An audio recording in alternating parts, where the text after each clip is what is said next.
everyone, and welcome back to Curly-n-Yarny. Here it's Milena, and today I will not be weaving, but today's video will still be weaving related because today I will be telling you more about how I finished my loom, and I will be staining those two heddles with you.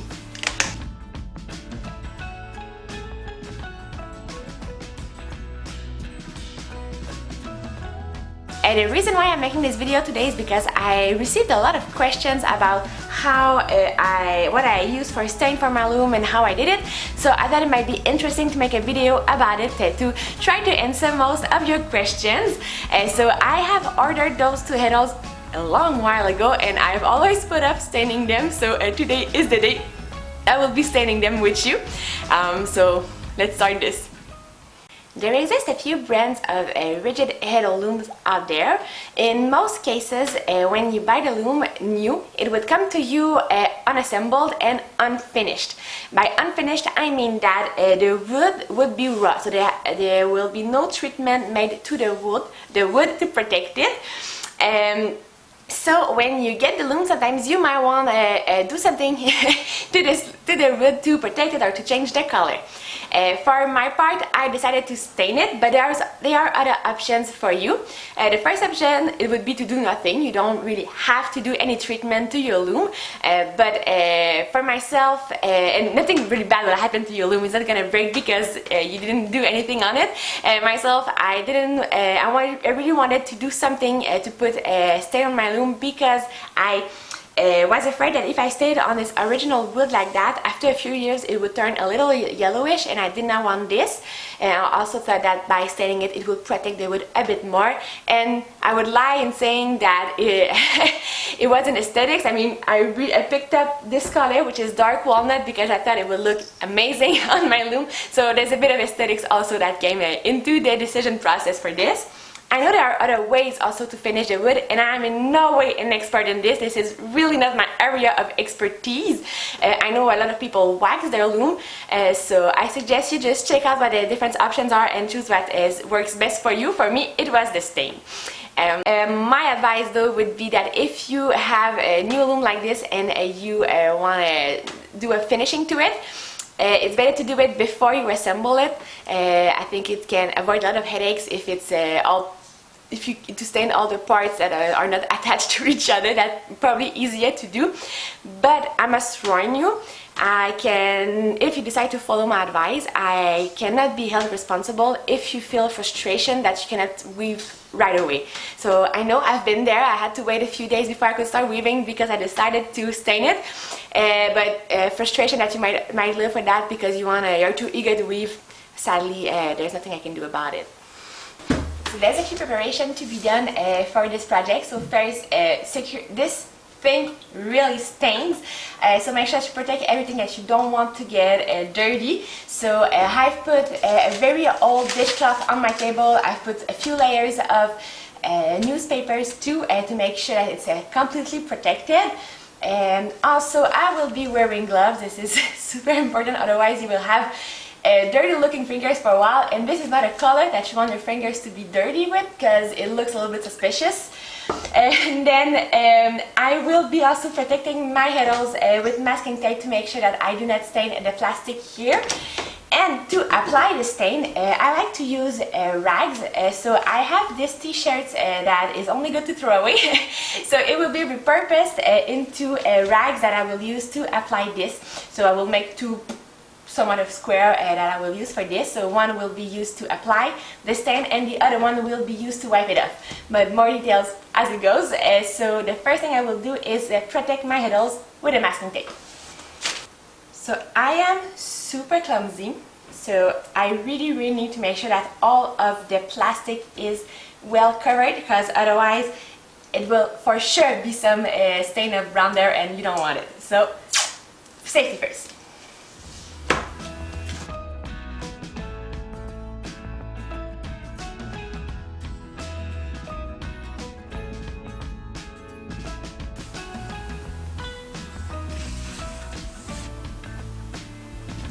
I almost forgot to tell you about one very important step in the staining process, and it is to sand down the wood a little bit, because as I said, the wood comes unfinished and it's a little bit raw, so sometimes there are some patches that are not fully even. Also, by sanding it down just a little bit, it's gonna help open the grain so that the wood can absorb more of the stain. So very lightly, I just sand it.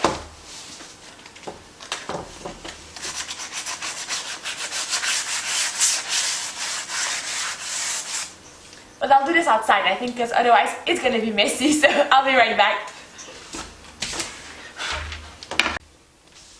So I think now everything is set, so I can get started. I've also have another piece of wood that I need to do for a little DIY project we have at home right now. So it's gonna be worth it for today's project.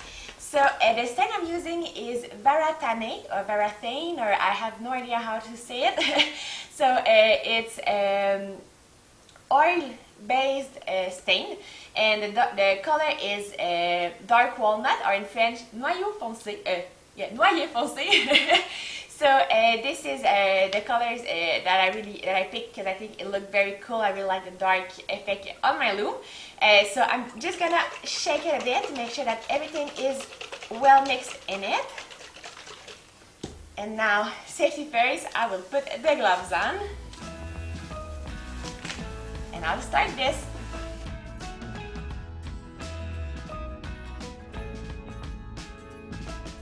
Starting this. So I just put a little bit onto the piece of cloth. I really don't need much. And I wipe it.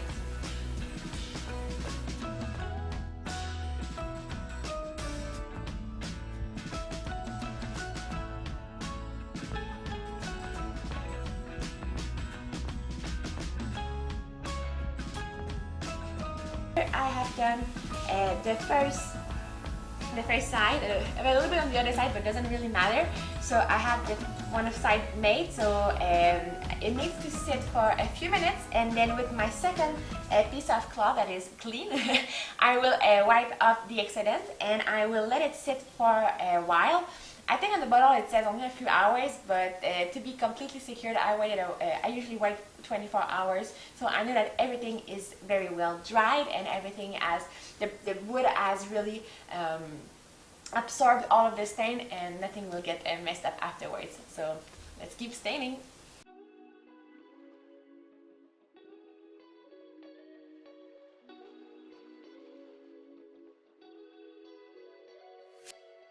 The wood is kind of great because it only absorbs what it can. So anything that you put extra, it will just not absorb it. It's a bit different when you stain it from painting, I guess, because painting you can put more and more layers and it will always add up. With the stain, it's kind of crazy for this. It just absorbs what it wants and doesn't what it doesn't want.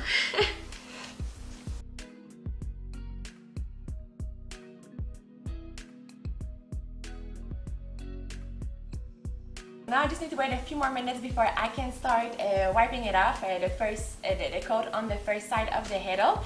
So while I wait, I might as well just read the newspaper, I guess. So let's try to see what's interesting. So, oh, here's my horoscope. So this week for Capricorn, because I'm a Capricorn, you will be weaving a baby blanket in your next video. That's very specific, but I guess I do have a lot of people around me who are expecting soon, so yeah, so my next video, I guess I'll be weaving a baby blanket, so yeah. So make sure to subscribe if you want to check it out. Now I've waited long enough so I can wipe the exceeding stain from the Heddle with my clean piece of cloth. Okay, I got it.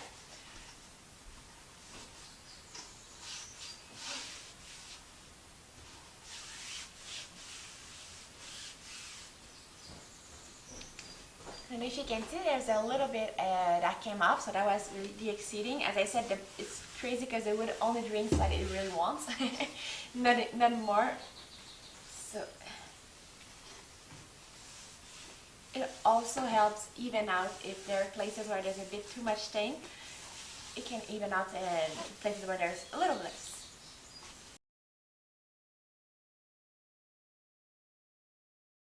And now I will start staining the other side of the heddle. I know it's gonna lay flat on this side that I've just stained. It's a very quick dry, so it doesn't matter so much. On purpose, I started with the back of the heddle because it shows a little less. Usually it doesn't mess up with anything because by the time that I will be done staining this other side, even though if it lays there on this already stained side to dry this upper side, it doesn't really mess up with anything. It's not the best practice maybe, but it's fine. And so I'll start doing this one.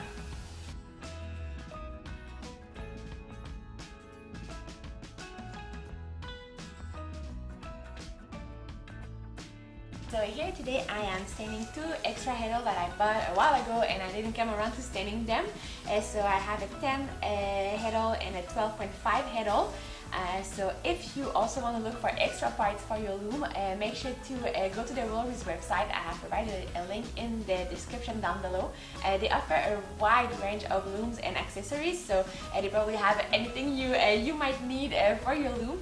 So just know that this is an affiliate link, so if you click on it and make a purchase, I would have a small commission from it at no more cost to you.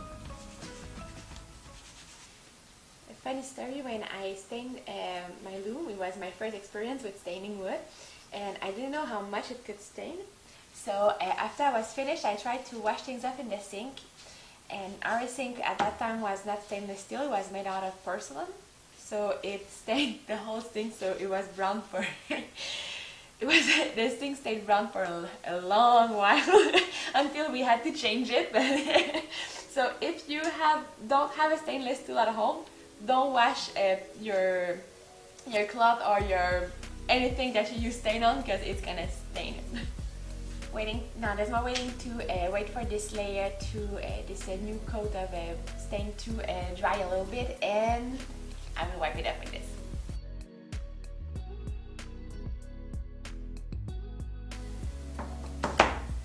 And now I'll let it sit out for at least 24 hours.